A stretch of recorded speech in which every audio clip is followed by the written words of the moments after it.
స్త్రీలకి మరి ముఖ్యంగా నాకైతే పీరియడ్స్ టైం అప్పుడు ఇంకెక్కువ కోపం ఉంటుంది. ఎంతమందికి ఉంది? నేను ఒక్కదానే కాదనుకుంటున్నాను. కోపం ఎక్కువ ఉంటుంది. ఎవరిట్లా ముట్టుకున్నా రెచ్చిపోతాం. It's called PMS. But I always pray, నేను కాదు నా భర్త కూడా ఈ టైంలో తనతో జాగ్రత్తగా ఉండాలి, ప్రభువా సాయించే ప్రభువా అని మొరపెట్టుకుంటారు. నేను కూడా ప్రార్థన చేస్తాను. ఎందుకంటే నా ఎమోషన్స్ ఈ టైంలో చాలా హార్మోనల్ ఇంబ్యాలెన్స్ అవుతూ ఉంటుంది. కాబట్టి ఈ సమయంలో నేను కొంచెము ఆ తలంపులకి చోటు ఇచ్చాను అనుకోండి, అపవాది జోక్యం చేసుకుంటాడు. అపవాది జోక్యం చేసుకున్నాడు అనుకోండి, ఇంకంతే. ఇల్లుగా ఉండదు, పరిచర్యగా ఉండదు, అంత కూడా తారుమారు అయిపోతుంది. The first women to be deceived, మొదటిగా మోసపరచబడిన స్త్రీ ఎవరండి? హవ్వ.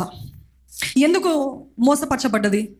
ఈజీగా నమ్మేస్తారు స్త్రీలు కదా. ఈరోజు భార్య భర్తల మధ్యలో కూడా ఒక మూడో వ్యక్తి వచ్చాడు అనుకోండి, నీ భర్త ఏదో చేస్తున్నాడు, నీ భర్తకి వేరే ఏదో ఉంది అని డౌట్ ఉంది అని అనుకుంటున్నాను అన్నాన్ని చాలు, అంతే.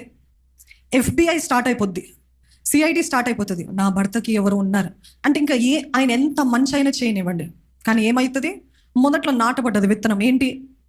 నా భర్త ఏదో చేస్తున్నాడు అంటే ఒక విత్తనము ఎప్పుడు కూడా అపవాది స్త్రీ మనసులో వేస్తుంది. అర్థమవుతుందండి? నేను అనుకుంటాను పురుషులకి ఎప్పుడు నేత్రాల ద్వారా అంటే చూపుల ద్వారా పడుతుందేమో, అపవాది పడతాడేమో, కానీ స్త్రీకి ఎప్పుడు చూపుల కంటే ఎక్కువగా ఎక్కడ పడతాడు తెలుసా? మనసు. ఈరోజు మిమ్మల్ని అడగదలుచుకున్నాను, మీ మనసు ఎలా ఉంది? మీ మనసు అపవాది చేతిలో ఉందా, దేవుని చేతిలో ఉందా? మీ మనసులో వచ్చే ఆలోచనలు దేవుని ప్రకారంగా, దేవుని వాక్యానుసారంగా ఉన్నాయా? లేకపోతే ఇప్పుడు చూస్తున్న ప్రతికూలమైన ఆలోచనలే, నెగిటివ్, చేదు, ద్వేషము, కోపము, చికాకు, పగ, అసూయ, ఇవన్నీ ఉన్నాయా మన జీవితంలో, మన మనస్సులో? అపవాది మన మనసులో మొదటిగా నాటుతాడండి ఒక విత్తనం. అది మొదటిగా విత్తనంగా ప్రారంభించబడుతుంది, కానీ పెద్ద చెట్టుగా అభివృద్ధి పొందుతుంది. అది చెట్టు అయింది అనుకోండి, ఇంకా మన జీవితంలో నెమ్మది ఉండదు, సంతోషం ఉండదు. ఈరోజు మొదటిగా మనల్ని మోసం చేసేది ఎక్కడ అంటే మన మనస్సులో. మన మైండ్ని పాడు చేశాడు అనుకోండి, మన జీవితం పాడైపోద్ది.